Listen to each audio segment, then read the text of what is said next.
Salut! Si tu kiffes ce replay, rejoins-moi sur Twitch pour le direct, c'est encore mieux. Et ne clique surtout pas sur le bouton s'abonner. Après, en vrai, si tu veux le faire, je vais pas t'empêcher. Écoute, c'est ton choix. Bon, allez, profite. Les amis, bonsoir. On est de retour pour Entrepreneur Wesh. Comme vous voyez, aujourd'hui, je suis en compagnie de Martin Roca, qui est du coup candidat à l'élection présidentielle. J'arrive pas à croire. Ouais, moi non plus, ça m'étonne encore quand on le dit. Donc. C'est génial.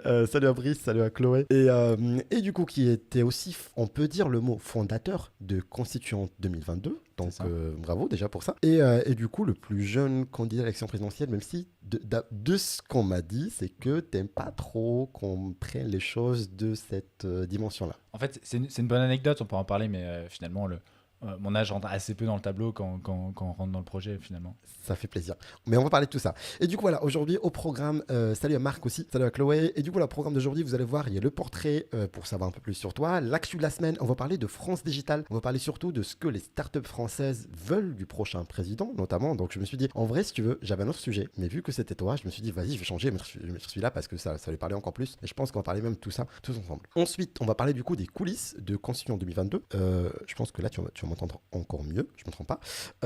Du coup, après, il y aura le jeu qui a dit. Après, du coup, il y a un call surprise. On va parler surtout du tour du coup de France que tu es en train de faire, que c'est toujours pas fini. Non, toujours pas. Ok. Et après, du coup, un call surprise à la fin, comme d'habitude. Et comme vous le savez, hier, pour Carole Juge-Léoline, on avait Anthony Bourbon au téléphone. Aujourd'hui, on va voir qui on aura. Et après, une conclusion finale, comme d'habitude. Vous allez voir aussi, on va lancer l'invité du dimanche. Et il y a un petit changement dans le calendrier. On va parler de tout ça. Donc voilà, restez jusqu'au bout, comme d'habitude. Et la question que j'adore poser à mes invités en début de semaine, c'était start-up ou au calme? Au calme. Ça va, c'est bien, pour une fois. Voilà, d'habitude, je ramène des gens, ils sont là en mode start-up et tout. Ouais, j'ai fait plein de choses et tout. Non, faut se détendre un peu. Ça fait plaisir, ça fait plaisir, ça fait plaisir. Bah écoute, Martin, je pense qu'on a tous envie de savoir plus sur toi. Déjà, qui es-tu avant tout? Et pour ça, du coup, on a une rubrique qui s'appelle Le Portrait et ça serait après le jingle.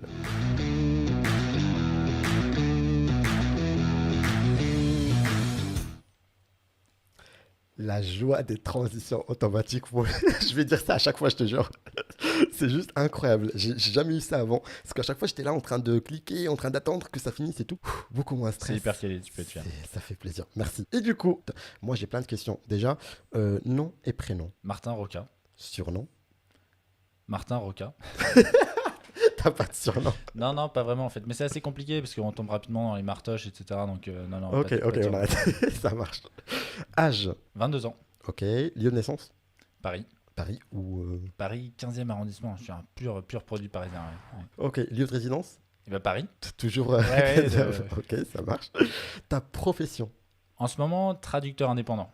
C'est-à-dire que j'ai arrêté mes études il y a maintenant 1 an et demi, et depuis que j'ai arrêté mes études dans ce que je pensais être une pause. Tu faisais quoi déjà comme études? Alors, j'ai fait des études d'histoire et de philosophie à la fac à Paris, et après avoir eu mes licences, j'ai commencé un petit job de traducteur indépendant, et donc concrètement, je traduis des magazines de vulgarisation d'histoire de l'anglais vers le français. Ok. Et je fais ça en freelance pour gagner un peu de sous, et ça donc marche? ça marche pas mal, ça marche énormément même. Je veux dire, trop cool. Quand j'ai besoin de taffer, j'ai du taf quoi. Trop cool. Du coup, tes aventures entrepreneuriales pour le coup, donc on peut citer le freelance et ensuite donc il y a cette aventure de constituante. Je pense qu'on a tous envie de savoir beaucoup plus sur ça. Et on a une question de Marc qui nous dit quel événement t'a fait entrer en politique? Alors c'est pas un événement en particulier, je pense c'est juste que ça me fait un peu flipper là en tant que société. Donc je me suis dit qu'est-ce que je peux faire pour agir, pour faire changer les choses. Et finalement je me suis dit qu'une candidature à l'élection présidentielle, même si ça part un peu fou, c'est peut-être pas une mauvaise idée pour essayer de faire changer les choses. Ok, mais avant ça, il y a eu un petit truc, une passion, je sais pas, pour le sujet ou pas forcément? Honnêtement, pas d'événement très particulier en fait. Okay. Dès le lycée, en fait c'est par les questions d'économie. Moi j'ai eu un prof de SES que j'ai adoré. Et donc par les questions d'économie, je me suis intéressé à la politique parce que les deux sont quand même vachement liés. Mais je dirais que le cheminement a été assez long et j'ai pas eu de prise de conscience d'un coup. Ok, ça marche. Chloé qui nous dit est-ce que tu as des politiques dans ta famille? Des politiques dans ma famille. Oui, mon oncle c'était Emmanuel Macron. Hein. Ah non, je reviens, mais non, en fait une partie de ma famille avec qui je suis assez je suis pas très proche, je me suis rapproché notamment dans le cadre de ce projet. J'ai un de mes grands-oncles qui a été maire dans le sud-est. Mon grand-père a été au PCF une bonne partie de sa vie, mais finalement l'univers militant c'est assez loin de moi. Mes deux parents ils votaient, ils votent encore à chaque élection présidentielle, mais c'est pas quelque chose qui est très présent dans et qui n'a pas été très présent dans mon éducation. Ouais. Ok, ça marche. Mais du coup, j'ai envie de savoir, quand tu as annoncé ça à tes parents, c'était quoi la réaction? Au départ, ils se sont bien marrés. Au départ, parce que Ils ont dit, ouais, c'est marrant, vas-y. ouais, voilà, c'est ça. Mais tout le monde, en fait, c'est un peu normal. Ouais. T'imagines un de tes potes qui te dit, bah voilà, je vais me présenter à l'élection présidentielle, bah ça se marre bien. Ça dépend du pote. Hein. Ouais, c'est vrai, c'est vrai. Ouais, c'est vrai. Et, mais finalement, j'ai écrit un petit texte en fait pour expliciter un peu le projet, pourquoi je faisais ça, etc. Et donc j'ai envoyé les prémices à mes parents et mes parents ils m'ont dit bah ok, si tu fais ça vraiment sérieusement, on va t'aider. Et depuis, ils me soutiennent à fond. Donc ça c'est génial. Trop cool, ça fait plaisir. Est-ce que tu as une recommandation à nous faire? Livre, créateur de contenu peut-être, je sais pas, quelque chose que tu as vu, que tu as dit, que tu as envie de partager avec nous?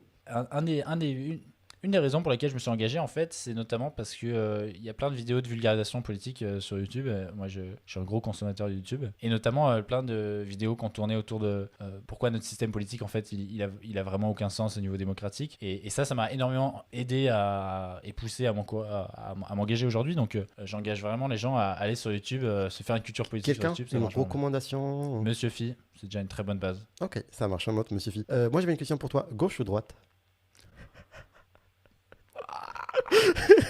Joker? Ouais, Joker. Ok. Joker, pourquoi? Parce que cette question, j'ai décidé, tu vois, de la mettre momentanément de côté le temps de mener ce projet. Parce que mon objectif, c'est vraiment d'avoir un nouveau système politique dans lequel on pourra exprimer un clivage gauche-droite de manière saine, quoi. Aujourd'hui, je pense que ce clivage, il est assez stérile, donc je préfère sûr. pas me prononcer, quoi. C'est sûr. Est-ce qu'on a d'autres questions? Oui, Chloé qui nous dit quel a été l'univers dans lequel tu as grandi? Oui, du coup, c'était pareil Oui. avec l'histoire de politique. Moi, j'avais une dernière question pour ça, sauf s'il y a une question du public. Tu préfères le mot numérique ou technologique?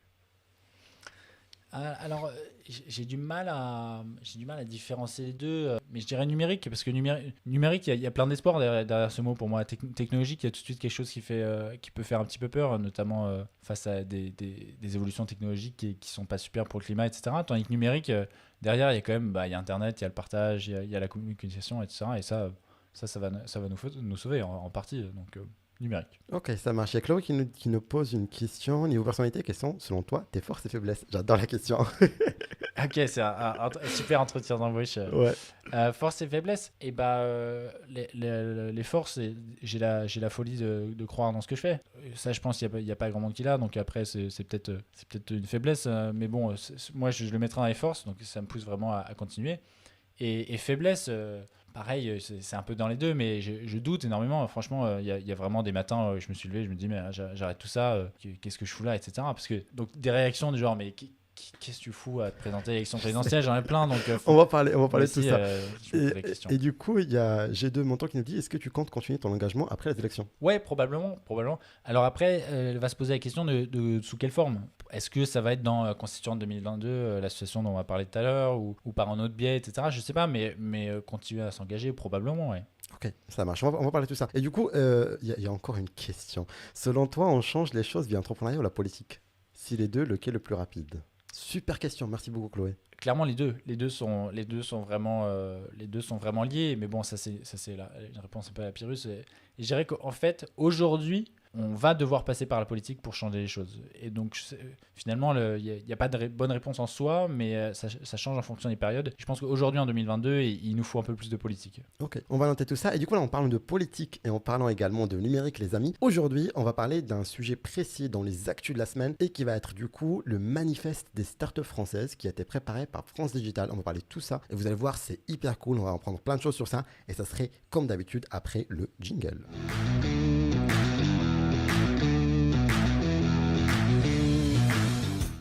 Et du coup, pour l'actu de la semaine, les amis, on va parler du manifeste de start-up de France Digital. Est-ce que vous le connaissez? Est-ce que vous êtes déjà tombé sur ça? Tu connais toi ou pas? Pas du tout. Ok, ça marche. Donc, ça serait une super découverte.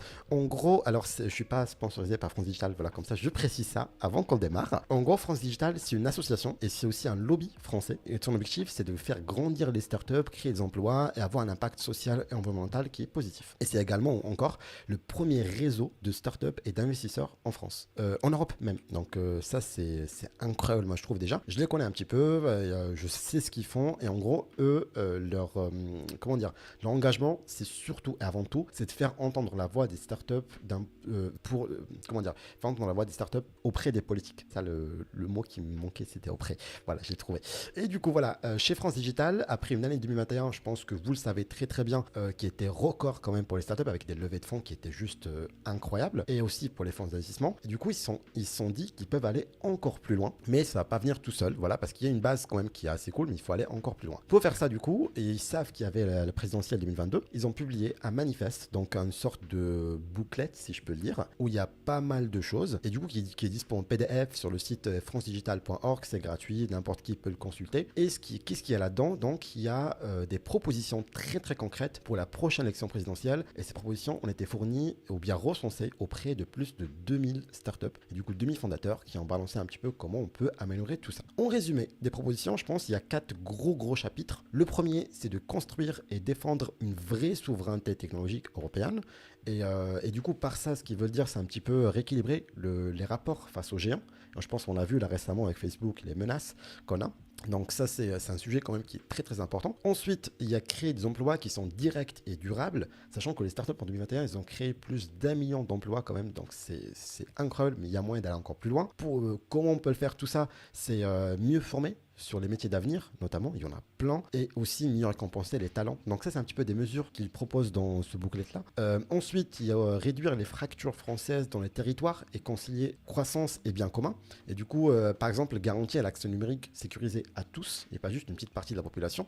Et aussi mieux financer l'entrepreneuriat et l'innovation, et du coup, tout au long du cycle, on va dire, de l'innovation, du début jusqu'à la fin. Et du coup, moi, ce que j'ai vraiment kiffé sur ce booklet-là, c'était à quel point c'était très, très...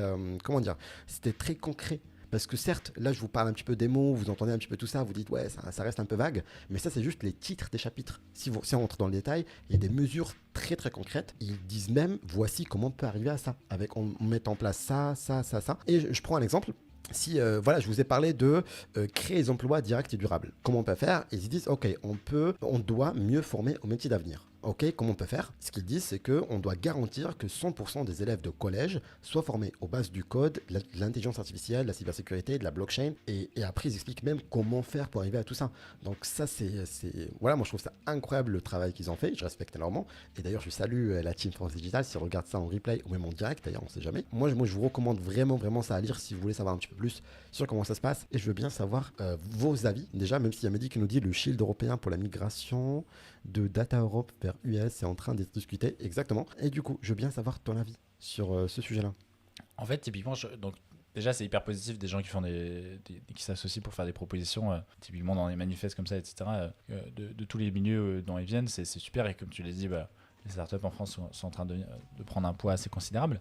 Mais la réalité, et une des raisons pour laquelle je me suis engagé, c'est que aujourd'hui, on voit à quel point les gouvernements, peu importe qui occupe la place du président, ont du mal à appliquer telle ou telle mesure concrète. Et tu l'as dit, là, on a plus, c'est pas des mots en fait, ça peut paraître très théorique, etc. Mais en réalité, derrière tous ces manifestes, il y a des propositions très concrètes pour faire avancer les choses. Et aujourd'hui, on a un tel problème politique que des mesures concrètes qui pourraient susciter l'adhésion de la majorité de la population, comme typiquement la proposition du code, etc.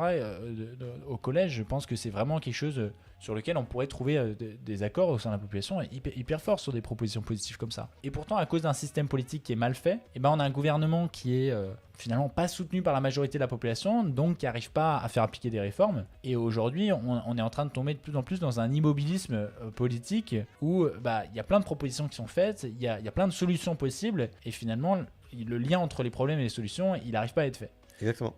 Et c'est pour ça, ce que je dis à toutes les personnes qui écrivent ce genre de manifeste, etc., c'est que toutes ces propositions, elles doivent nourrir le débat de demain. Elles doivent nourrir le débat quand on aura créé un cadre politique dans lequel on sait que la décision qui est prise à la fin du débat, elle est appliquée. Ouais. Et aujourd'hui, c'est pas le cas. Et c'est pour ça que moi, je travaille à changer le cadre du débat pour que demain, toutes les propositions qui sont faites, etc., comme celles que tu as évoquées, elles puissent vraiment être évoquées et potentiellement être appliquées.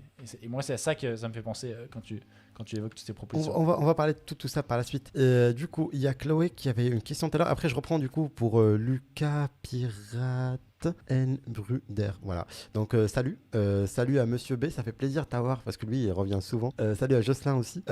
Et du coup, Chloé qui nous dit le numérique et l'innovation sont des sujets sur lesquels tu te sens à l'aise, oui ou non? Est-ce que je me sens à l'aise en tant que consommateur, beaucoup, ouais, parce que je pratique énormément. On fait partie d'une génération qui est née dedans, donc effectivement, les outils numériques, etc., je maîtrise pas mal. Moi, quand je vois encore des gens qui mettent sur leur CV, qui maîtrisent les outils Word, etc., bah ouais, mais tout le monde maintenant le sait. Ah, voilà, à 20 ans, Voilà. effectivement, si tu maîtrises pas Word, c'est un souci. Mais après, théoriquement, un peu moins. Il y a tout un univers théorique que je connais moins bien, avec lequel je suis moins à l'aise. Et donc la suite de la question, c'est sur les thématiques et sujets politiques de prédilection. Et je dirais que moi aujourd'hui, là où je suis plus à l'aise, c'est justement la question des institutions, donc la question du cadre de notre système politique. C'est celle sur lesquelles j'essaie d'influer aujourd'hui. Et mon objectif, c'est qu'on règle la question maintenant et pour qu'ensuite je puisse passer à autre chose personnellement et on puisse passer à d'autres débats plus constructifs dans les prochaines années, quoi. C'est sûr. Je pense qu'on a tous envie de savoir un peu plus sur du coup constituante, les coulisses, comment ça se passe. Et ça serait après le jingle.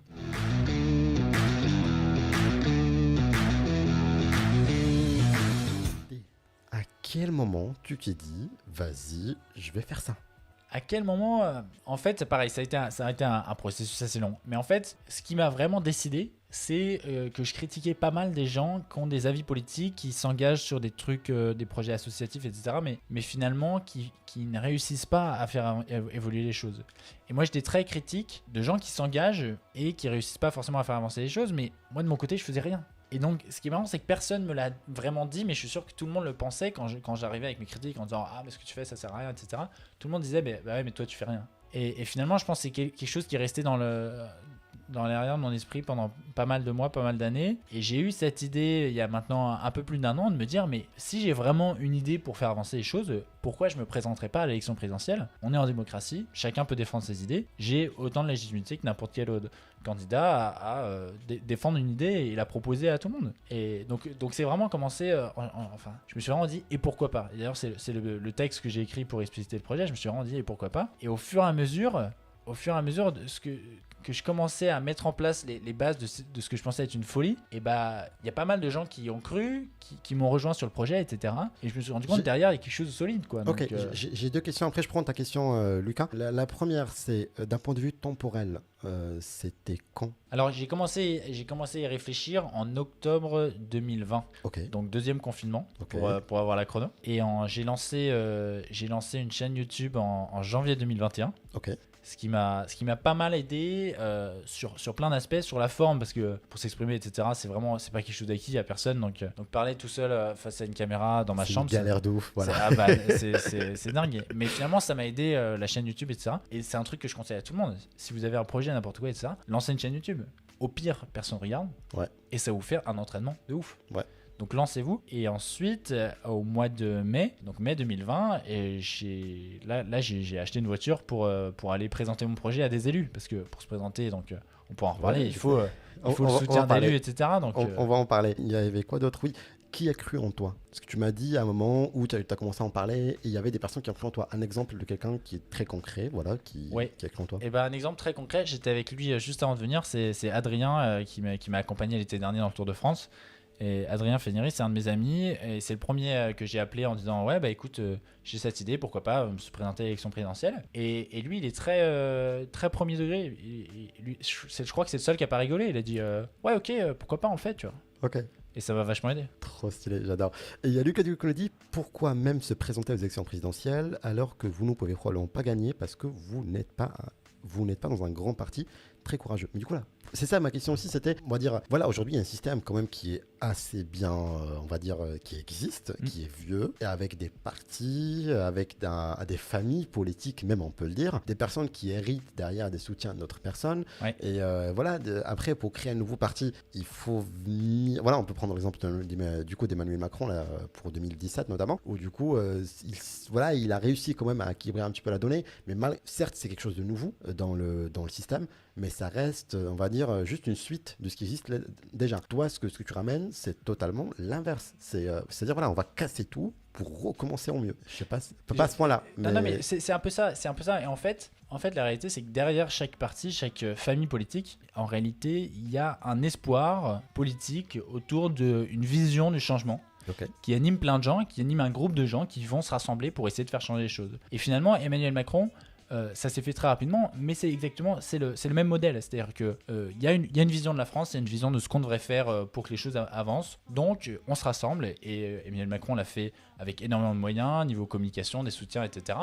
On se rassemble, etc. On suscite l'espoir de la population qui va voter pour nous et on atteint le pouvoir et on dit voilà, une fois qu'on est au pouvoir, on essaie d'appliquer nos propositions. La réalité, c'est qu'aujourd'hui, et ça fait maintenant plus de 30 ans maintenant, toutes les propositions qui sont suscitées en amont dans le débat, toutes les propositions sur lesquelles se rassemblent justement ces groupes qui forment les partis politiques, aujourd'hui, elles ne sont pas appliquées. Et donc, au fur et à mesure des élections, se crée une frustration de tous les gens qui sont engagés dans les partis politiques, les gens qui se sentent appartenir à une famille politique et qui se disent bah voilà, moi je me suis engagé sur un projet, etc. Et finalement, la personne qui a le pouvoir aujourd'hui, elle n'applique pas les propositions pour lesquelles je me suis engagé, pour lesquelles j'y ai cru, etc. Et ça, je pense, c'est vraiment un cercle hyper vicieux puisque ça crée énormément de frustration. Il y a plein de gens qui s'engagent sur des projets et qui finalement, s'ils aboutissent pas, frustrent énormément ceux qui y ont cru. Et je pense que Macron c'est le paroxysme de ça. Il y a énormément de gens, de jeunes, etc., qui se sont dit mais Macron va changer les choses. En réalité, le bilan du quinquennat de Macron, il est quand même discutable. Ouais.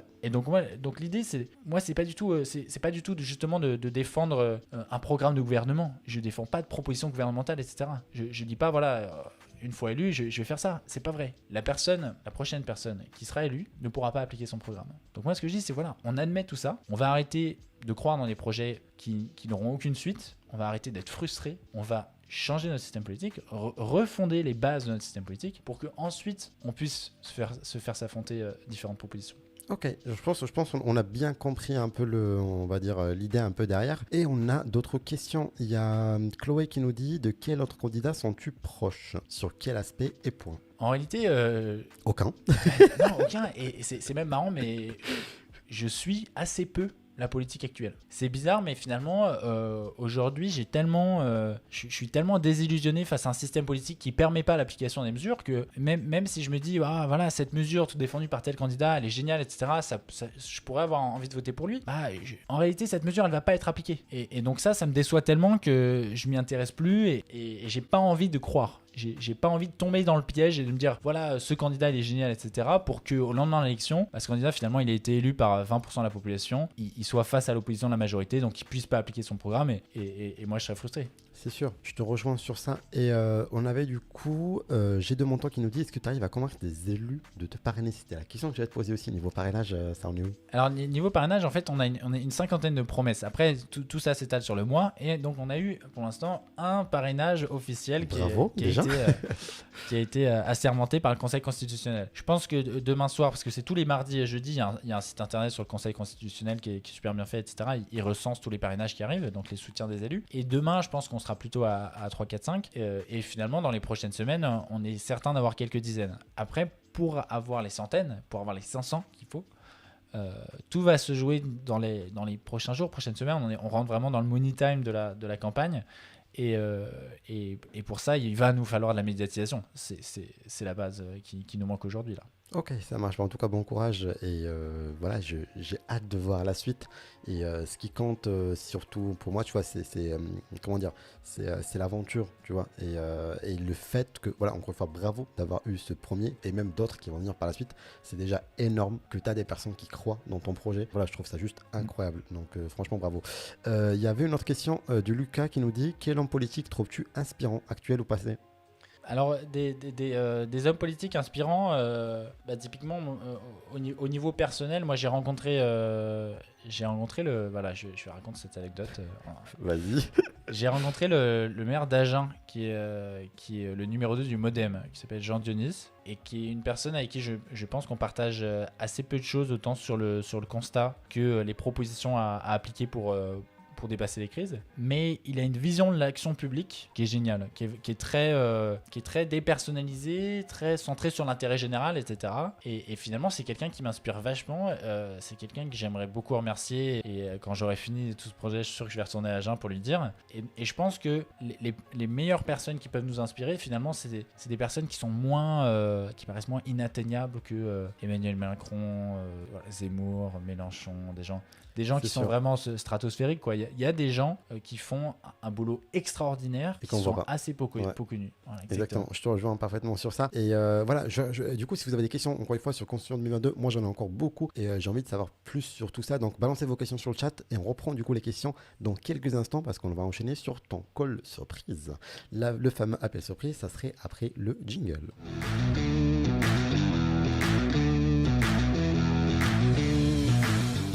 Et c'est parti pour l'appel surprise. Voilà, tu sais que la dernière fois, on était avec Élise, du coup François-Marie d'Elisap. Oui. On a eu la chance de pouvoir appeler la ministre de la Jeunesse et de l'Engagement. C'est pas le cas aujourd'hui, donc je te rassure. mais du coup, voilà, quelqu'un d'incroyable qui a accepté. Et du coup, on va l'appeler. Vous allez voir, les amis, en direct. Si tu arrives à deviner la voix, ça va être énorme.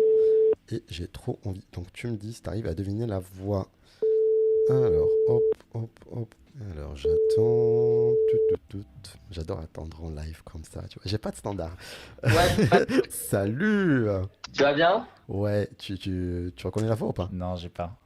Tout à fait. Tu vas bien? Vous allez bien? Ouais, moi je vais bien. Ouais. Toujours pas? Moi, je vais très bien, mais je sais pas qui c'est. J'adore. Bah, en vrai, on s'est une fois au téléphone. Bon courage pour s'en souvenir. Je pense qu'en plus, pendant une campagne électorale, il doit en avoir des voix. Alors, la voix me dit quelque chose, mais effectivement, j'ai beaucoup de gens au téléphone en ce Ok, moment. ça marche. Et du coup, les amis, on est en direct avec Lucas Lescope, qui est du coup directeur général de Fast Info, le média. Vas-y, pitch-moi d'ailleurs Fast Info. Moi, j'arrive toujours pas à le. Allez, je te pitch Fast Info en 5 secondes. C'est l'un des médias d'actualité référence pour les jeunes sur les réseaux sociaux. Le but, c'est de rendre accessible l'info sur les réseaux et notamment sur Insta, qui est quand même le réseau des jeuns pour l'instant. Et voilà, c'est déjà un bon pitch. Et actuellement, on est sur le terrain au max pour la présidentielle. Eh ben écoute, ça fait plaisir. En tout cas, on voit tout ça en story. Donc voilà, Fast Info, vous pouvez checker. Ils font des trucs incroyables. Tu te rappelles maintenant? Ouais, là, Ah, j'ai. ça va. Ouf. Ça Parce rassure. qu'en plus, moi, j'ai pas la tête, j'ai pas le visu, donc je me dis peut-être en fait sur sa tête, il y a juste SOS qui sait en fait. Non, c'est bon, je remets très bien. Non, après, tu vois, j'affiche maintenant la tête des personnes qu'on appelle. Donc, du coup, voilà. Oh là là. Il y a un Lucas qui dit Lucas est un si beau nom, il doit être un homme merveilleux. Voilà. Ouais, bah, J'adore. évidemment. Et je reprends du coup ta question, Ryan, par la suite. Du coup, Lucas, un message pour Martin? Ouais, c'est un peu ce que je t'ai dit quand tu m'as appelé pour préparer l'émission. On dévoile les offs, mais c'est que j'étais très admiratif. Hein, pour être franc, je suis quand même au contact là actuellement pendant la présidentielle des très très gros candidats et je sais ce que c'est une campagne présidentielle. En tout cas, je vois ce que c'est. Je sais non, mais je vois ce que c'est. Et très admiratif du fait de se lancer vraiment à 100%, à dire il y a vraiment 99,9% de chances que j'y arrive pas à avoir les 500 parrainages qui sont nécessaires pour l'audience à se présenter à la présidentielle vraiment. Et le gars s'est dit non mais en fait c'est pas une fatalité, j'ai une vision, peut-être pas de la France mais une vision d'un projet qui serait utile à mettre en place. Je vais pas m'arrêter que à la vision et je vais le mettre en pratique. Donc voilà, enfin de toute façon je te dis en substance ce que je t'ai déjà dit, mais voilà très admiratif de ça et du fait que c'est pas une fatalité qu'on peut s'engager et ouais bravo. Hein. Ok. Merci beaucoup, ça motive énormément à continuer, moi, en tout cas. Écoute, ça fait plaisir. Et juste un Ryan qui dit quelle honte, ce Lucas appelle simplement pour parler de lui-même, c'est insupportable.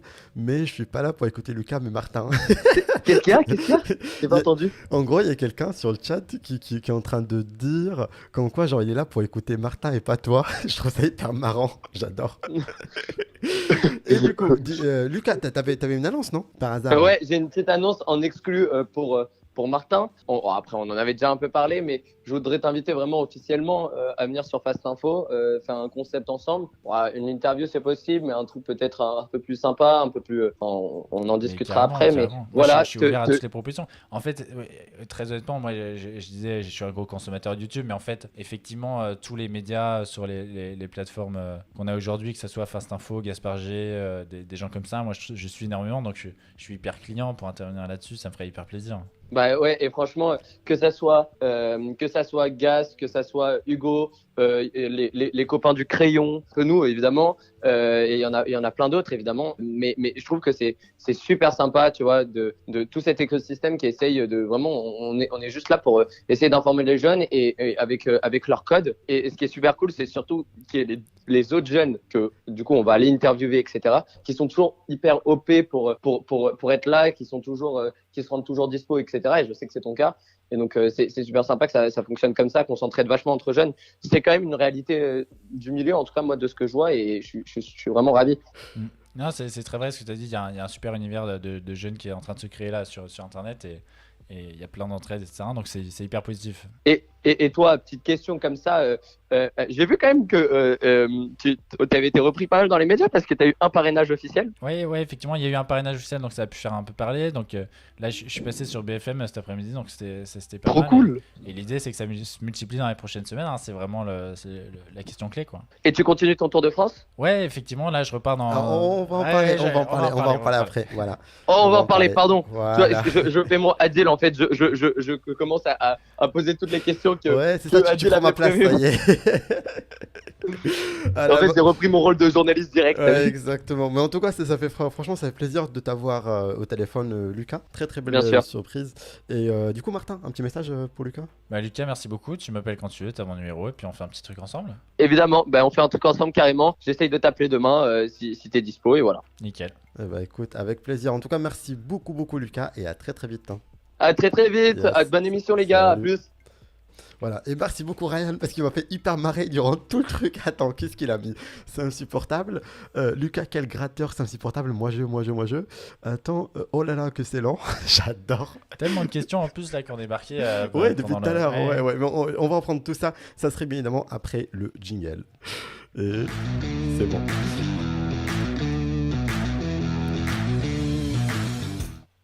Et on reprend du coup voilà la première partie avec du voilà pourquoi vouloir être candidat à 22 ans.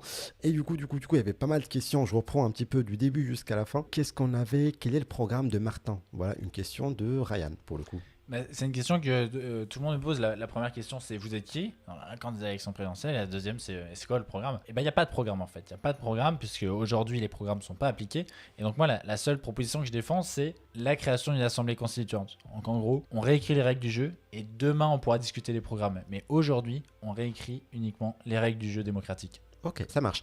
On avait une deuxième question. Quelle différence entre ton projet de constituante et celui c'est quoi? Attends, c'est quel chiffre? 6ème République de Jean-Luc Mélenchon. Ça aussi, c'est une super bonne question et donc elle est un peu liée à la question présente du programme. En fait, Jean-Luc Mélenchon, il inclut son assemblée constituante dans un programme de gouvernement, dans un projet politique qui est hyper clivant. Quoi qu'on en pense sur le fond, aujourd'hui, il n'y a pas une majorité de gens qui soutiennent le programme de Jean-Luc Mélenchon, sinon il serait élu. Et donc, la réalité, c'est que pour faire cette assemblée constituante, il va falloir qu'on ait un consensus énorme autour de cette assemblée. Et donc Jean-Luc Mélenchon, aujourd'hui, il veut créer l'assemblée constituante de la France insoumise. Et aujourd'hui, le réel objectif pour faire changer les choses, pour moi, c'est créer l'assemblée constituante de la France, tout court. Et pour faire ça, il faut déconnecter cette proposition totalement de tout projet politique partisan. Et c'est ça la grosse différence. Ok, je vois. Je pense que ça répond. Chloé qui nous dit, est-ce que financièrement, ça a été coûteux pour toi?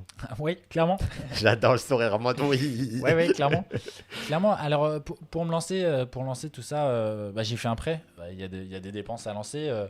En premier lieu, c'est une voiture, de l'essence, etc. On en parlera au niveau Tour de France. Donc j'ai fait un prêt de 20 000 euros pour lancer les premières dépenses. Et parce que 20 000 euros, en gros, c'était le budget total du projet à la base. Et finalement, à la base, ouais. Voilà. Mais finalement, au mois de décembre, on a lancé une plateforme de dons. Et donc, c'est sur le site internet constituante2022.fr. Vous pouvez faire des dons, allez-y. Faites des dons, voilà. Et on a eu, en fait, ça a dépassé toutes mes espérances. C'est hallucinant. C'est-à-dire qu'il y a 2 semaines, je suis passé sur LCI un samedi matin, la matinale de LCI. Le matin même, on a eu plus de 400 euros de dons, uniquement avec un petit passage de 10 minutes. Donc finalement, c'est hallucinant. Et puis, ce qui est hyper motivant, alors ça met un peu la pression aussi, mais c'est hyper motivant, c'est que ce sont des gens que je ne connais pas qui donnent. Donc des gens qui ont été motivés par un jeune qu'ils connaissent pas, par un projet qui a l'air attirant, et un projet dans lequel ils ont assez cru pour qu'ils se disent, voilà, moi je vais donner 10, 20, 30 euros pour que ce projet il avance. Et ça, moi ça me motive énormément à continuer. C'est sûr, je valide ça à 100%. Et du coup, qu'est-ce qu'il y avait d'autre? Chloé, as-tu déjà pensé à faire demi-tour et te retirer? tirer. Oui, ouais, Parce que clairement. tu as parlé tout à l'heure en plus de doute et tout. Ouais, non, c'est sûr. Alors, la nuit, c'est toujours compliqué. En fait, Chaque soir, allez, je vais arrêter. Voilà. Allez, je vais arrêter. le moment où ça a été le plus marqué, enfin, il y en a eu quelques-uns, mais un des moments qui a été le plus marquant pour moi, j'ai dormi dans une camionnette pendant le Tour de France. On était en Bretagne, il faisait -2, -3 à l'extérieur, et je me suis réveillé à 6h30 du mat'. Je dormais là où dort le chien d'habitude, hein, pour caler le décor. Il faisait très froid et en sortant de mon sac de couchage, je me suis dit très premier degré, qu'est-ce que je fous là? J'adore. Là, je me suis dit, mais je prends le prochain train pour Paris, je rentre chez moi, je ferme tous les comptes réseaux sociaux, etc. Réseaux sociaux, moi, c'est un truc dans lequel je suis pas à l'aise. Ouais. Je me suis dit, mais j'arrête tout ça, je prends un projet plus classique, etc. Mais le jour même, où le matin, ça a été hyper compliqué pour moi, le jour même, typiquement, on a rencontré un maire en Bretagne qui nous a dit, mais c'est génial ce que vous faites, continuez, etc. Donc finalement, dès qu'il y a un petit coup de mou, derrière, par un heureux hasard, il y a un journaliste, il y a un élu, il y a un citoyen, il y a des gens qui m'appellent, qui m'envoient des messages, ce qui me remotive, etc. Donc je me dis, mais c'est génial. Si ça suscite autant d'espoir chez les gens, effectivement, on va continuer, on va le porter jusqu'au bout, ce projet. C'est sûr, ça fait plaisir. Je pense pareil. Voilà, tu vois, je te parlais tout à l'heure d'analogie avec l'entrepreneuriat. Je pense que c'est un peu pareil aussi quand tu lances une boîte, un projet et que voilà, il y a beaucoup de doutes, il y a beaucoup de galères. Hier, on avait Chloé, c'était pas Chloé, c'était Carole Jules-Léoline. Et elle, c'était plus l'histoire de. Parce que tu vois, elle, c'est une littéraire qui s'est lancée sans faire école de commerce pour lancer une boîte de ce type. Maintenant, c'est June, c'est quelque chose de. Voilà, c'est une X40, c'est fait partie d'une des plus grosses boîtes en France. Pareil, il y a des doutes, il y a plein de choses. Mais il y a un consommateur, il y a une personne qui est intéressée, il suffit d'avoir une personne qui s'intéresse et tu oublies tous les 100 qui te détestent. Exactement. C'est ça le plus cool et voilà, moi j'aime bien ce rapprochement, du coup, voilà, encore une fois, bravo. Et on enchaîne, il y avait une autre question aussi mais Lucas se prend pour qui? Oui, ça c'était tout à l'heure. Et live sont tellement cool, les lives sont d'habitude cool, mais il a fallu que Lucas vienne tout gâcher. J'adore, franchement, Ryan, t'es un kiff. Martin, penses-tu avoir un parti? Non, un parti à proprement dit, vraiment, c'est pas l'objectif. Okay. Après on a créé cette association qui s'appelle Constituante 2022, dont l'objectif, là, très concrètement, c'est défendre, dans le cadre d'une candidature à l'élection présidentielle, la création d'une assemblée constituante. Mais au lendemain de l'élection présidentielle, va se poser la question de la transformation de cette association, parce qu'il y a pas mal de gens qui sont motivés, et peut-être créer un mouvement, un groupe, une structure qui va défendre justement l'idée qu'il faut plus de démocratie en France. Alors on pourrait appeler ça parti. Oui, effectivement, c'est une des possibilités. Ok, ça marche. On avait d'autres questions. C'était. Oui, voilà. Grain des Pedro qui nous dit, si tu étais élu, à quoi ressemblerait ton assemblée constituante? Comment ça marche? Alors ça, c'est la question clé que moi, aujourd'hui, j'aimerais amener dans le débat public. C'est-à-dire que je ne défends pas une version... Une méthode? Ouais, voilà, exactement. Je ne défends pas une méthode particulière dans la création de l'Assemblée constituante. Tout l'enjeu pour que cette Assemblée constituante, elle fonctionne, c'est-à-dire que pour que son travail soit reconnu par tout le monde, il faut que cette Assemblée, elle ait la confiance de la majorité de la population. Et pour ça, il y a plein de règles possibles, etc., mais qui sont des règles assez techniques. Et mon objectif aujourd'hui, c'est que cette question qu'on a maintenant, on l'ait sur les plateaux télé partout en France, qu'on l'ait vraiment dans le débat public pour que on discute collectivement de comment devrait prendre place concrètement cette assemblée constituante.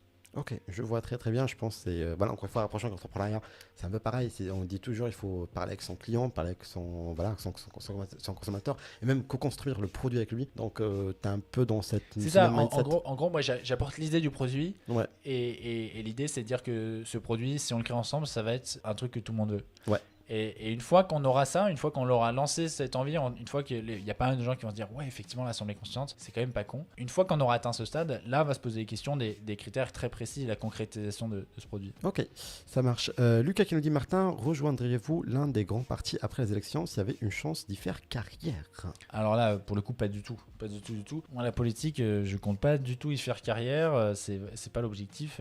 Je m'engage pas pour ça. Et donc après, je dis pas dans 20, 30 ans, 40 ans, ouais, peut-être s'engager pour être maire de quelque part. Mais c'est vraiment, c'est voilà, pas l'objectif du tout. Ouais. Voilà, on laisse la bouteille dans la mer, Ouais, comme on dit. Du coup, Lucas, as-tu vu un pays qui opère sur un modèle proche de ce que tu décris? Super question, merci beaucoup. Eh ben, c'est une super question. Et oui, il y a un pays qui fait ça. Il y a un pays aujourd'hui qui a une assemblée constituante. La Bretagne. J'adorerais. Non, c'est le Chili. Et en fait, je trouve qu'on en parle assez peu en France dans les médias. Mais au Chili, il y a eu un énorme mouvement de contestation sociale en 2019, un peu type gilet jaune, il y a eu pas mal de rapprochements qui ont été faits, et finalement, à la fin de ce mouvement, a été décidée la création d'une assemblée constituante. Et le président chilien qui a appelé cette assemblée constituante, c'est un président d'une droite extrêmement conservatrice.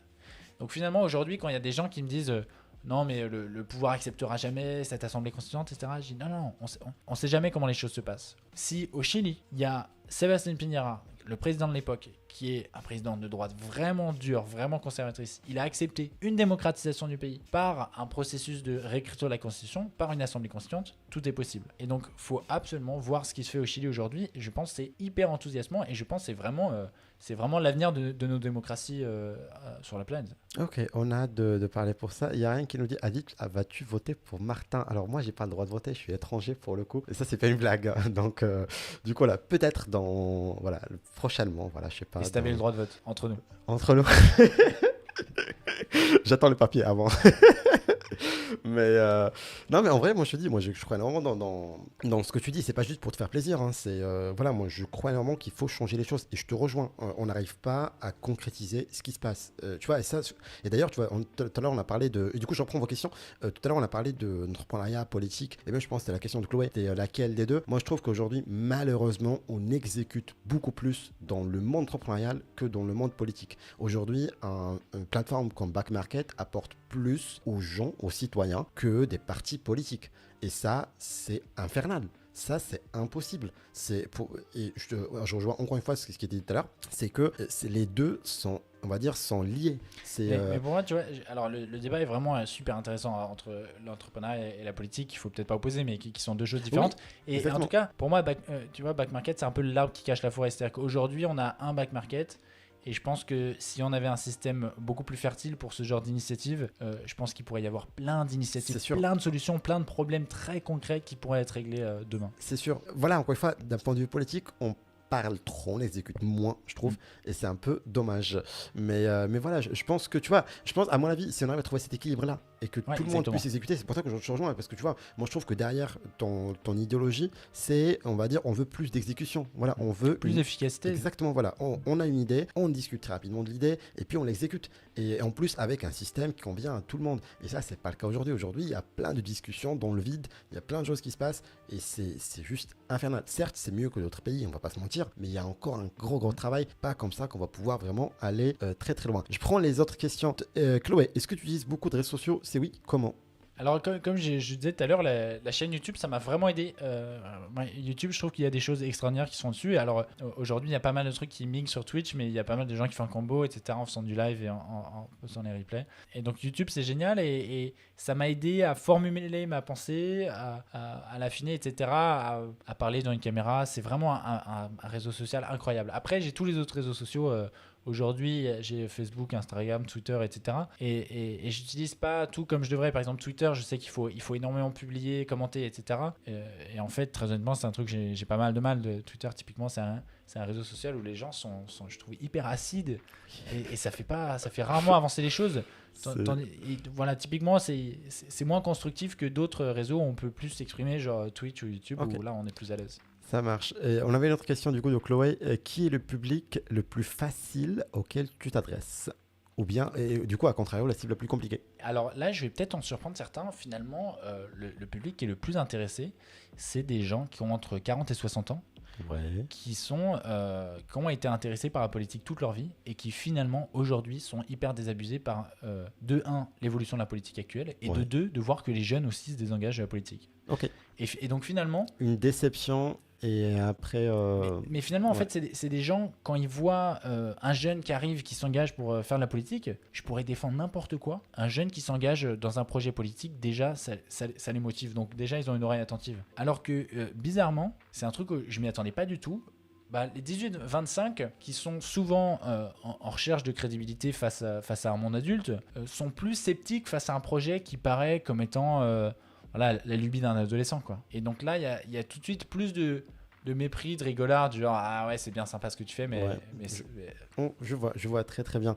Chloé, du coup, est-ce que tu as une petite équipe autour de toi, des mentors peut-être? C'est la question que je vais te poser. T'es entouré par qui? Alors ouais, j'ai une super équipe, effectivement. À la base, c'est parti avec des amis, notamment je citais Adrien tout à l'heure. Et aujourd'hui, il y a il y a une personne qui est incroyable qui a rejoint l'équipe qui s'appelle Sidi Adara qui regarde sûrement ce live en ce moment et qui s'occupe de toute la communication derrière le projet et donc qui m'a énormément aidé. Et en mentor, en fait aujourd'hui, moi le Tour de France que je fais, et on va en parler, je le fais avec quelqu'un, je le fais avec un alpiniste qui s'appelle Marc Battard et qui est une personne extraordinaire qui a 70 ans, qui a un parcours totalement opposé au mien et finalement on forme un super duo. Et lui, il va remonter l'Everest au mois d'avril à 70 ans sans apport artificiel d'oxygène. Donc il va essayer de battre un nouveau record. Il a déjà le record de la montée de l'Everest sans oxygène en moins de 24 heures qu'il a fait dans les années 80. C'est vraiment un profil extraordinaire qui est lui aussi un entrepreneur du sport en fait en quelque sorte. Et donc on avance à deux dans ce projet finalement. Et donc lui il m'aide énormément et il y a son mari qui est dans l'équipe aussi et lui il filme énormément, il est passionné de vidéos et donc toutes les vidéos que vous voyez sur YouTube depuis 3-4 semaines, c'est lui qui les a filmées, montées, réalisées entièrement, c'est un travail incroyable. Super quali, je valide. Et donc finalement on a vraiment une équipe incroyable qui s'est fait petit à petit quoi. C'est incroyable, c'est des gens qui sont agrégés au projet parce qu'ils y croyaient et aujourd'hui on a plein de gens qui nous envoient des messages genre écoute qu'est-ce que je peux faire etc. Et ça c'est hyper motivant. Ça marche, on reprend du coup, il y a encore beaucoup de questions, ça fait plaisir. Grandi Pedro qui nous dit quelle est ton opinion sur la primaire populaire? Alors c'est super intéressant la primaire populaire. J'ai plein de choses à dire dessus. On pourrait en faire une émission. Mais très rapidement. Résumé. Très rapidement la primaire c'est choisir une personnalité c'est essayer de faire le rassemblement à gauche autour d'une personnalité. Okay. Donc déjà c'est nier les divergences de programme à gauche de 1 et de 2 c'est croire que rassembler la gauche c'est rassembler les Français.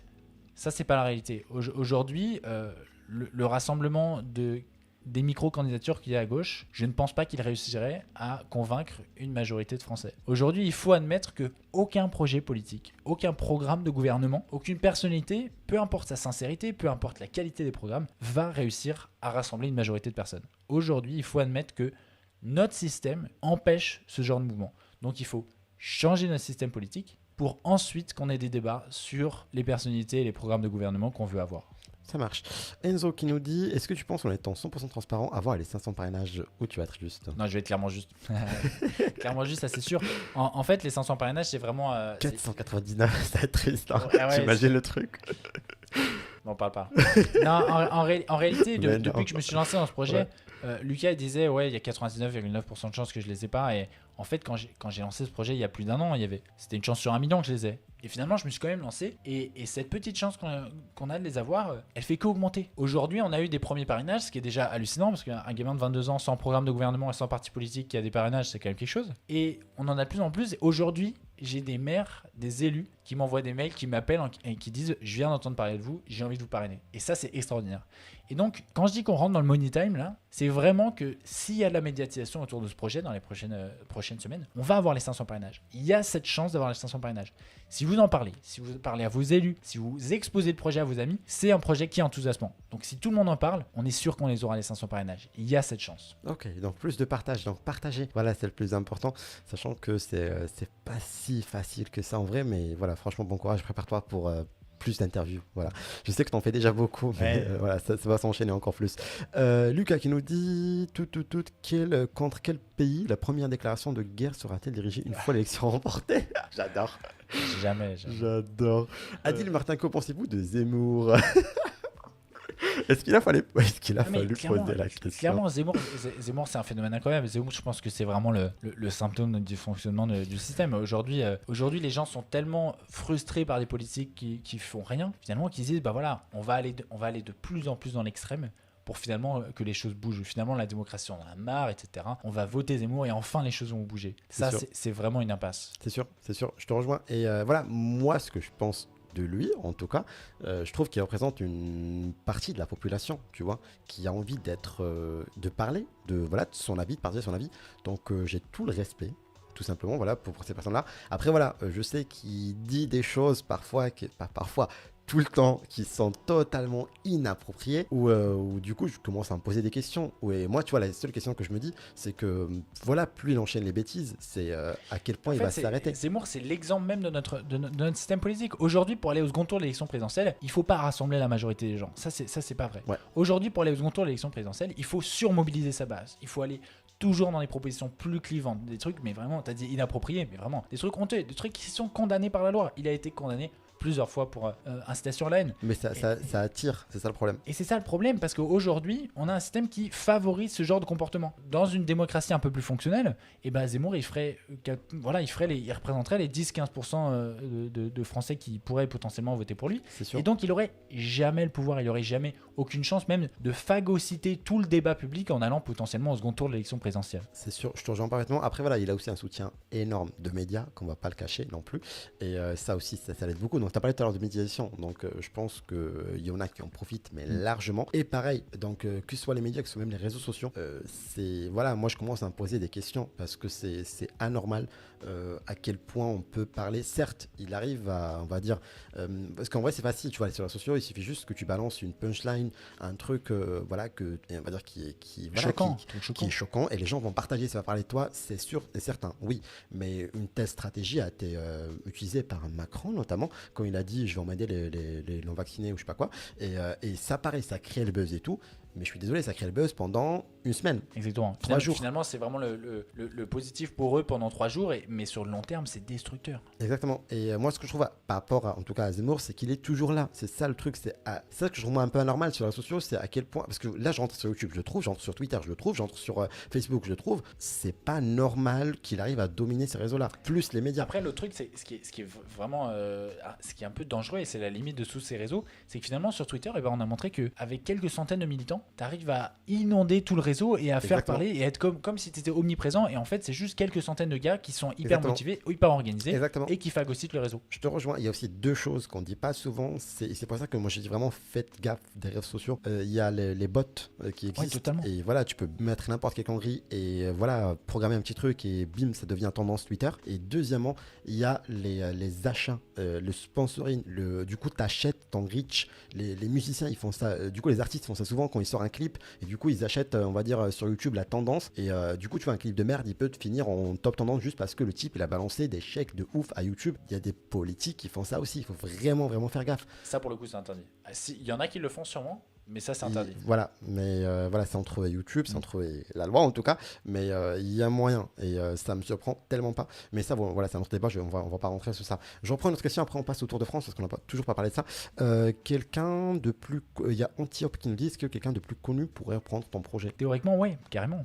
Moi, ce que je dis aujourd'hui aux autres candidats à l'élection présidentielle, c'est dit abandonnez votre programme de gouvernement, abandonnez l'idée que vous allez aujourd'hui sauver la France demain, pas le cas, et défendez uniquement la rénovation de notre système démocratique. Donc voilà, admettez qu'aujourd'hui, ce qu'il faut faire, si vous voulez que votre programme soit potentiellement appliqué un jour, c'est rénover la démocratie. Et ça, si tous les candidats à l'élection présidentielle s'engagent à faire ça, moi c'est clairement mon objectif. Ça marche. On note ça. On espère en tout cas que le message va passer. Ryan qui nous dit pourquoi on voit moins Martin à la télé. Il y a plein de raisons pour ça. Il y a plein de raisons. Déjà, il y a un souci de crédibilité. Il y a plein mal de médias aujourd'hui qui se disent voilà, inviter un jeune de 22 ans sur un plateau de télé, c'est quand même border. C'est qui ce gamin, quoi. La deuxième raison, c'est que si vous invitez un petit candidat à l'élection présidentielle, il va falloir inviter tous les autres. Et donc, ça, pour les médias, c'est très compliqué. Il y a la peur d'un discours qui est quand même qui va contre le système établi. Donc finalement, quand vous êtes journaliste, quand vous êtes commentateur politique et que vous êtes installé depuis 30 ans dans le cadre de la 5ème République, que vous avez votre position établie, etc., et que vous commentez peut-être de manière très critique le fonctionnement de la 5ème République, mais d'une position qui est très confortable, c'est peut-être moins facile d'admettre que y a quelqu'un qui veut changer le paradigme dans lequel vous êtes installé, et donc l'inviter sur un plateau de télé, c'est toujours compliqué. Donc il y a plein de micro-raisons comme ça qui sont des petits freins. Mais les médias, en réalité, on le sait, ils se suivent énormément les uns les autres. Et donc, la difficulté et tout l'enjeu, c'est d'avoir le pied dans la porte. Et une fois qu'on a le pied dans la porte, là les interviews s'enchaînent, etc. Et c'est ce qu'on a vu depuis maintenant quelques jours. Il y a quand même beaucoup plus de médias, beaucoup plus de télévision qui nous appellent pour en discuter. Et l'objectif, c'est qu'il y ait une boule de neige médiatique qui prenne dans les prochains jours. Bah écoute, on l'espère. Et voilà, moi je pense que tu vas passer chez Cyril Hanouna ou pas? Ah bah, moi j'aimerais beaucoup.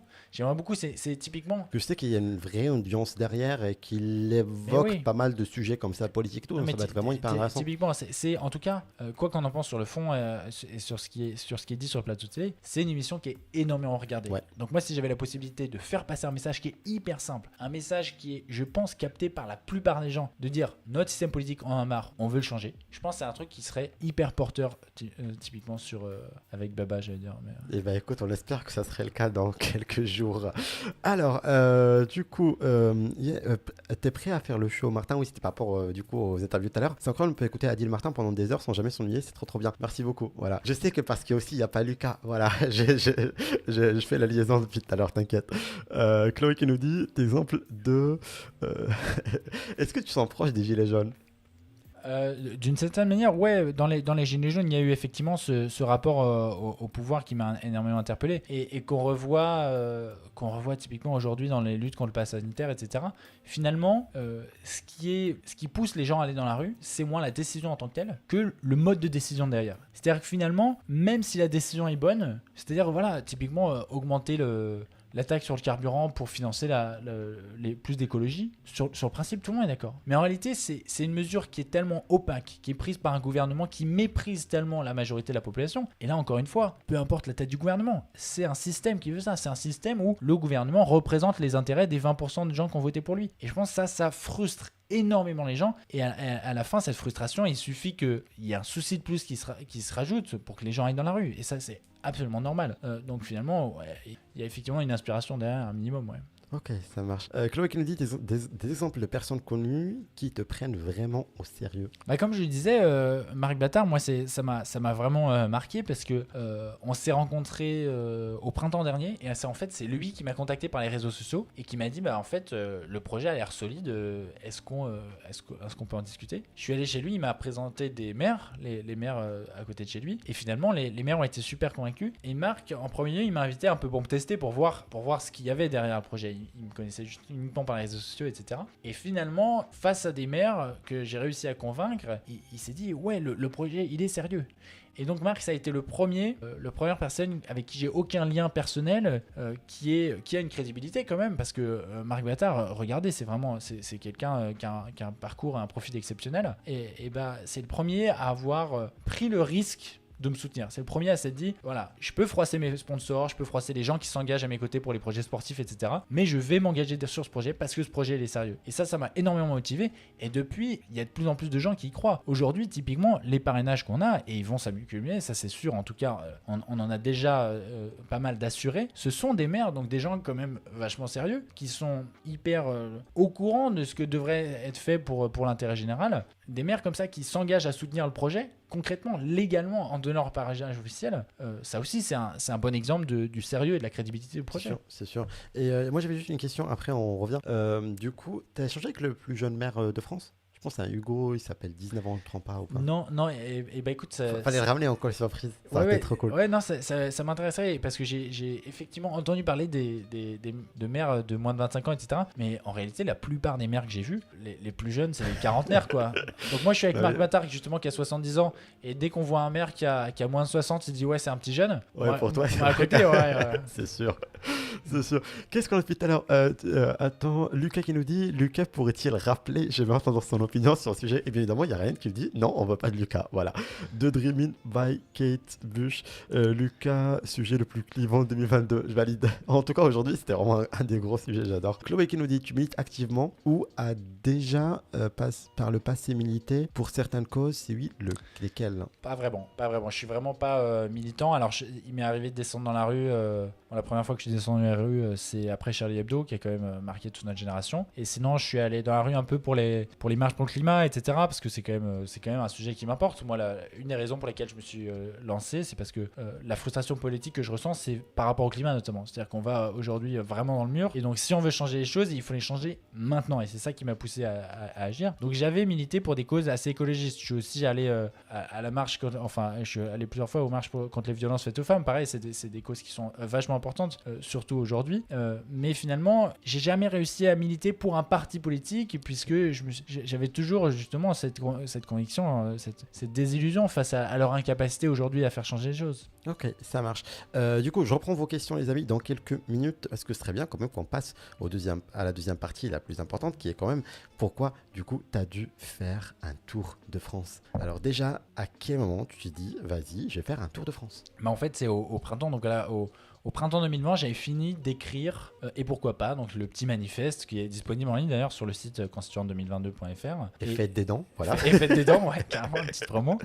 Et donc j'avais fini d'écrire ça, donc j'avais un projet très beau, très théorique, etc., assez carré. Mais maintenant, il fallait tester la crédibilité du projet, parce que moi-même, je ne la savais pas, la faisabilité du projet. Et donc, je me suis dit que j'allais aller voir finalement ceux qui sont à la frontière entre ce monde de la politique et le monde réel, en fait, le monde de la société civile. Et ça, c'est les maires. Les maires, ils sont vraiment, ils ont un pied dans chaque camp, et donc ça leur donne une vision, un avis sur les choses qui est hyper constructif. Et c'est pour ça que, donc moi, j'ai passé le permis pour faire ça. Et j'ai passé le permis. Une semaine après, j'ai acheté la voiture, et une semaine après, j'étais parti sur la route pour aller discuter avec des élus. Et finalement, j'ai passé 3 mois sur la route cet été. Le retour des élus a été tellement positif que je me suis dit maintenant il faut concrétiser ce projet, et c'est ce à quoi je m'attelle depuis septembre dernier. Ok, ça marche. J'ai juste 2 questions après, du coup je reprends vos questions, les amis. Déjà, t'as fait quelle ville pour l'instant? Des dizaines, peut-être des centaines. J'ai peut-être fait des centaines de villes. Okay. En tout, j'ai rencontré plus d'une centaine d'élus, et je peux dire ce que j'ai pas fait. En fait, en France, je suis pas allé en Corse. Okay. Question pratique oblige. J'imagine. Et je suis pas allé dans le Nord et Alsace-Lorraine. Okay. Globalement, sinon, je suis allé presque dans tous les départements. Donc, et du coup, Bretagne, Normandie, sud de la France. La suite, dans les semaines qui suivent, c'est... Dans les semaines qui suivent, alors ça va, la date finale des parrainages, c'est le 4 mars officiellement. Donc ça va arriver très rapidement. Et là, je redescends dans l'Allier chez Marc Battard notamment, avec qui on va repartir avec notre caravane floquée, etc. On repart dans les Savoies, où on a pas mal de rendez-vous, parce que lui, c'est quand même quelqu'un il a été guide de haute montagne toute sa vie, donc il a pas mal de contacts, notamment chez les élus dans les Savoies. Dans les Savoies, probablement dans l'Isère, et ensuite redescendre vers les Alpes du Sud. Et ensuite, ça va être le moment clé, et la fin ou pas. On verra bien. Ça marche. Du coup, on avait une question de Glindé Pedro qui nous dit: ton équipe est-elle issue de la diversité? Alors la diversité, ça dépend de ce qu'on entend la diversité. Alors clairement, il y a plus divers que moi, parce que je suis quand même blanc, parisien, jeune, blanc aux yeux bleus. Ouais, clairement là, niveau diversité, moi j'assure pas du tout, mais bon, ça c'est un peu le problème de la personne unique qui porte le projet. En réalité, derrière ce projet, Adrien, c'est de la diversité, et je pense que ça le ferait bien marrer ça le ferait bien marrer que je suis sûr, en plus il est là, donc Adrien, c'est de la diversité. Ensuite, notre caméraman, Denis, c'est donc le mari de Marc.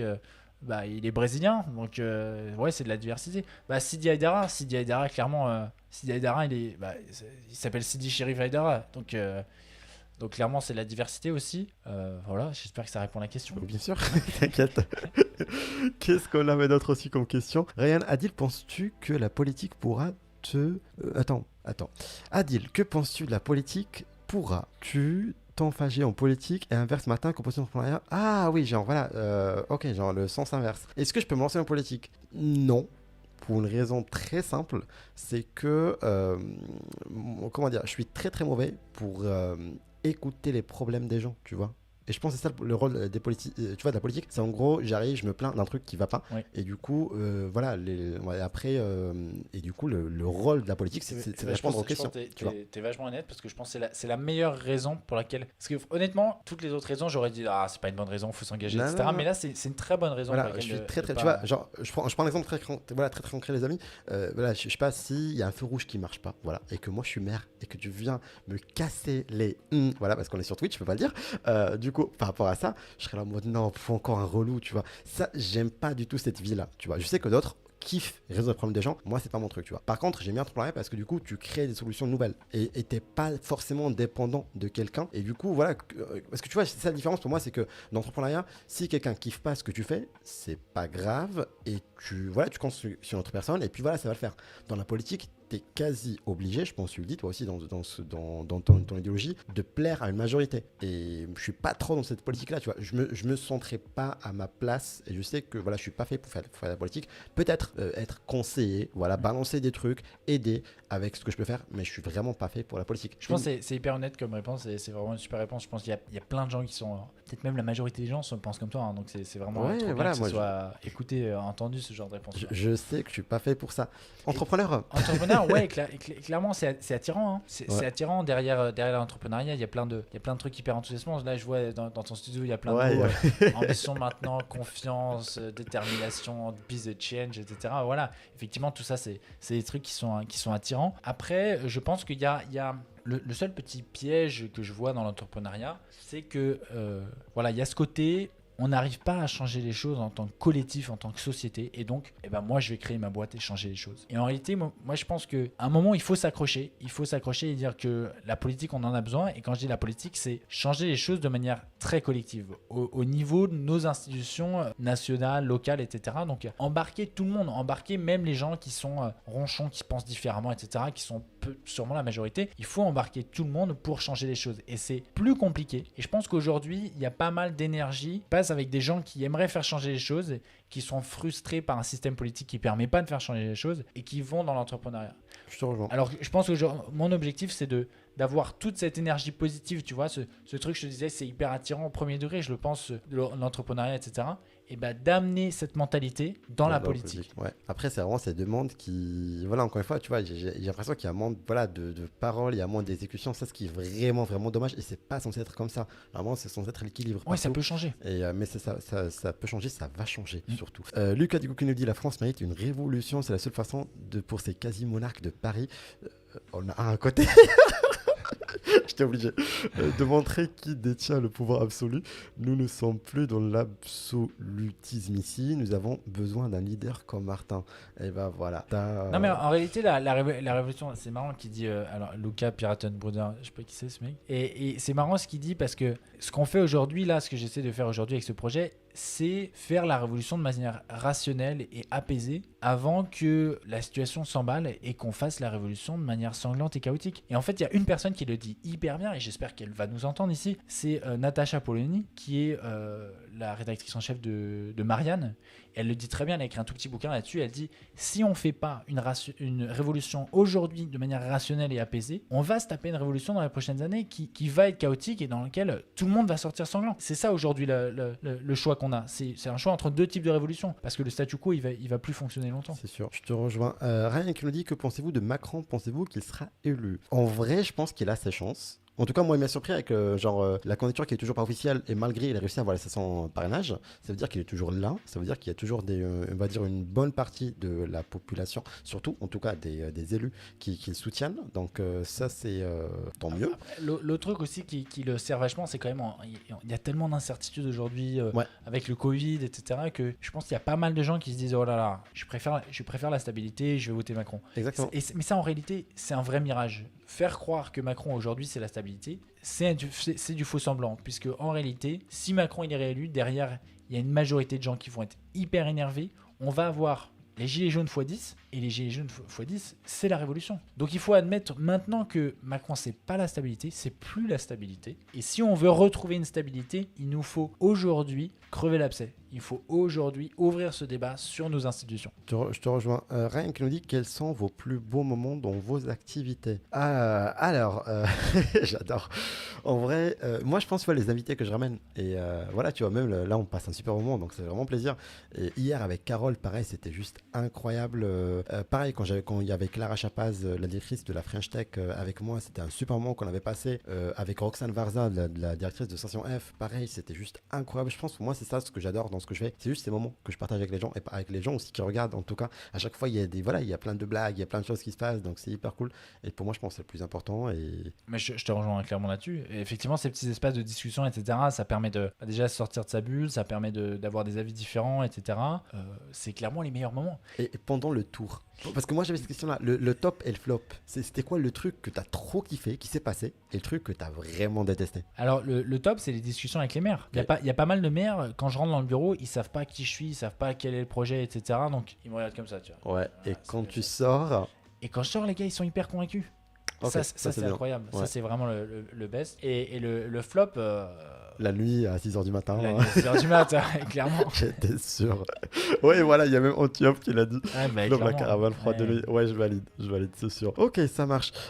Du coup, les amis, il nous reste une dernière partie. Voilà, je sais qu'il est un peu très tard déjà, mais voilà, il nous reste une super partie du coup qui est un jeu qui s'appelle du coup Qui a dit, et ça serait après le jingle.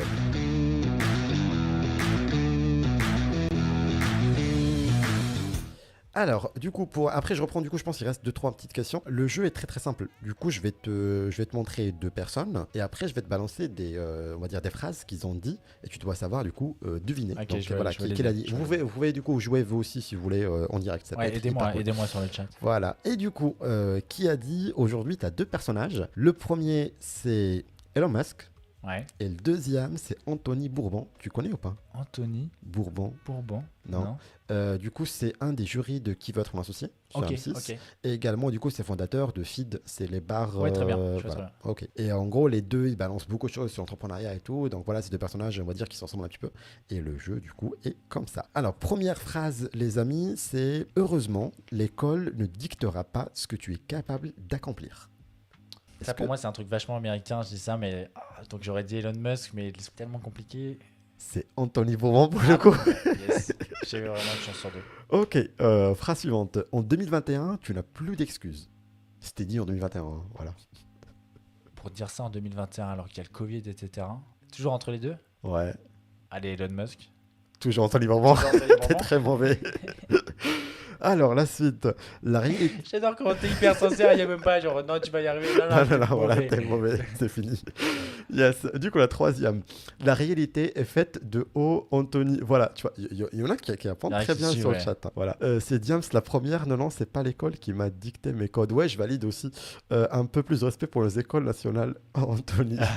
Mais il faut écouter en tout cas Anthony Bourbon. Je pense qu'il est il a un super mindset. Et moi, j'aime bien, en tout cas, l'écouter en podcast ou quoi que ce soit. Hier, on l'avait en call aussi. C'était juste incroyable. Donc, voilà. On enchaîne. Troisième phrase. La réalité est faite de haut et de bas et d'un stress incessant. Je ne pense pas que les gens veulent entendre les deux derniers. Et là, il parlait entrepreneuriat. Purée, c'est tellement compliqué. Ouais, je sais, celui-là est un peu dur. Hein. D'habitude, c'est plus simple. T'as pas de chance. Mais en plus, je voudrais très bien à chaque fois. Enfin, c'est des bonnes citations, mais. Ah, purée, je vais dire au pif. Mais du coup, je vais garder sur la lancée. Je vais dire Elon Musk. Ouais, ça c'est Allez. bravo, voilà. Une bonne réponse, voilà. Rien qui nous dit Macron. Non, c'est pas du tout le cas. Non, lui, ce qu'il a dit, c'est en 2000. C'était quoi il est difficile d'avoir 20 ans en 2000. Ouais, exactement. T'avais 20 ans en 2020? Ouais, c'est ça, totalement. totalement. Ouais. Tu te sens. C'était quoi ta réaction? Parce que moi, j'avais pas 20 ans, donc moi, je me suis dit, ouais, ok, cool. Non, moi, ça m'a un peu étonné parce que c'est souvent compliqué d'avoir 20 ans. Enfin, dans les Ouais, 2000 voilà. dernières années d'histoire, c'est souvent compliqué d'avoir 20 ans. Donc. Ok, on part sur ça. Troisième, du coup, quatrième phrase. Il est possible pour les gens ordinaires de choisir d'être extraordinaires. Clairement, Elon Musk. Ouais, bravo. Ouais, elle est connue. Ça, c'est celle-là. les phrases de Ouais, Musk. Ok. La dernière, laisse tomber ton masque, incarne qui es-tu réellement. Du coup, je dirais plutôt Anthony. Bravo. 3 sur, Rapport voilà, au 3 masque sur et 5. tout. Voilà, Ouais. tu t'es sauvé la dernière minute. En tout cas, franchement, bravo. Bravo. Et du coup, voilà, merci en tout cas pour le qui a dit. On revient sur, du coup, voilà, sur le sujet principal. Et je reprends du coup les dernières questions que j'avais. Tu commences à cerner Anthony. Ouais, je pense que c'est ça aussi le truc. Du coup, je prends les dernières questions. Il y en avait une tout à l'heure de Dreaming by Kate qui nous dit ça devient pas lassant d'appeler des mères toute la journée. Et bah, carrément. En fait, c'est un truc qu'on s'en rend pas bien compte. Mais je pense finalement, il y a pas mal d'entrepreneurs qui connaissent ça. Typiquement, je vends le même produit depuis 1 an et demi. Donc finalement, Ouais, au je bout d'un fais moment. le même Ouais, pitch du et tout. discours. Alors après, à chaque fois, on s'adapte. À chaque fois, c'est convaincre des nouvelles personnes, etc. Donc tout ça, sur le moment, c'est hyper motivant. Mais il y a des moments où je me dis, j'ai envie de passer à autre chose, quoi. J'ai Ouais, envie je vois. j'ai envie de créer autre chose, me lancer dans un nouveau projet. Donc ouais, à un moment, ça devient lassant. Je vois. Ryan qui nous dit qu'est-ce qu'il faut faire pour donner envie aux jeunes de la politique. C'est une question que je me pose tous les jours, hein. Ouais. Et en fait, c'est une des questions qui a été, qui a été au déclenchement de ce projet. C'était aussi. Donc, il y a le truc de comment changer le monde, quoi, comment améliorer les choses, Ouais. mais il y a très concrètement comment faire pour que notre génération, qui va plus voter et tout, se réintéresse à la politique. Moi, dans tous mes potes, dont certains regardent peut-être et ils vont se reconnaître. Dans tous mes potes, ils s'intéressent pas beaucoup à la politique. Donc finalement, moi, alors que je vois l'importance que ça a, typiquement sur les questions économiques, etc., je me suis toujours posé la question de comment faire pour les remotiver. Et en fait, typiquement, de mon côté, j'ai trouvé la réponse par cet engagement personnel. Ok. Par dire c'est possible de changer les choses. On s'engage, ceux qui veulent s'engagent, et puis on montre l'exemple. Et finalement, si ça motive d'autres gens, ça marche comme ça, quoi. Ok, moi tu vois, j'avais parlé de ce sujet-là avec Sarah Lahiri, du Ouais, coup, que j'avais bien reçu sûr. d'ailleurs ici il y a quoi, c'était en octobre dernier. Et le sujet du coup là, c'était pourquoi il y a tant d'abstention et tout. Et moi, je pense, mon avis sur ce sujet-là en tout cas, c'est que on va dire un gouvernement, ou quand je dis gouvernement, c'est-à-dire voilà, le gouvernement, même ce qu'il y a autour, hein, qui ne représente pas du tout la population. C'est-à-dire que tu as une sorte de gap entre ceux qui dirigent Totalement. et ceux qui Totalement. subissent. Alors, je dis ça vraiment, tu vois, un truc à la con, comme ça. T'imagines s'il y avait des types comme, comment il s'appelle déjà, Domingo, comme Ouais. Michou, on va dire, qui prenaient part d'un point de Au vue débat politique. public, ouais. Exactement. Là, on va se dire, ok, il y a des personnes qui me ressemblent, il y a des personnes où on va dire que je connais, et voilà, qui me parlent avec mon langage à moi et qui, du coup, sont intégrés dans la politique. On n'a pas l'impression d'avoir ça aujourd'hui. Aujourd'hui, on a un monde à part. C'est un peu contemporain d'ailleurs, hein. C'est le même problème qu'on a aujourd'hui. C'est que c'est des mondes qui sont totalement à part. Certes, la politique, c'est un peu plus connu, en tout cas, que l'entrepreneuriat, mais ça reste c'est donné à une petite partie de la population, c'est elle qui va le faire. Il y a des histoires de famille politique, je le dis, je le redis, et du coup, il y a cet héritage derrière, et tu vois, Ouais. c'est hyper compliqué, c'est pas donné à tout le monde. Non, effectivement, il y a vraiment ce gap, comme tu dis, et du coup, pour changer ça, il va falloir probablement qu'il y ait des efforts des deux côtés, quoi. Ouais. Qu'il y ait à la fois des membres du gouvernement qui s'intéressent vraiment aux gens qui dirigent, en fait. Parce Ouais. que parfois, on a l'impression qu'ils ne s'intéressent pas. Et de l'autre côté, des gens, typiquement comme Michou, etc., qui ont une certaine responsabilité, et des gens qui s'engagent dans le débat public, dire, finalement, moi aussi, je suis un mec comme tout le monde, et il y a plein de gens qui m'écoutent, je vais participer au débat public. Et tu sais que Sarah El Haïry, c'est hyper marrant parce que moi, je suis allé à une conférence à Sciences Po au mois d'octobre également. Et donc, c'est elle qui faisait la conférence. C'était sur l'engagement des jeunes, etc. Et moi, je me suis levé pour dire, voilà, moi, je suis candidat à l'élection présidentielle et ça l'a bien fait marrer.